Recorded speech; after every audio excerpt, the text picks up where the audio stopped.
how to apply a nasal pulse ox. So you get your package, read the directions in the back, see what you're supposed to do. It's an easy step, shouldn't be too hard, and it's simple. It's not rocket science. So grab everything, open it up. You're just gonna have like the end of the pulse ox to connect it to the monitor, and you're just gonna have the clip, and that's all there is to it. I don't know where else you would put it. You can use this as an ear probe also, but with this one, make sure the bigger side is out. So that goes, when you put it on the nasal, the bigger side of the face is out, and the small part goes inside the nasal, and that connects to your monitor. So flip it over, read the directions, see what's happening in here. Step 1, you get the little clip that's attached within. That's supposed to help you, but you can just do it manually.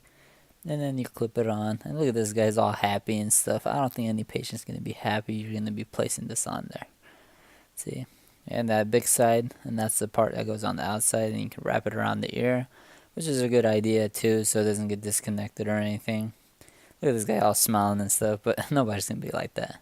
But that's all there is to it. Connect it and monitor your pulse ox. Make sure you're a good waveform. Comment, like, subscribe.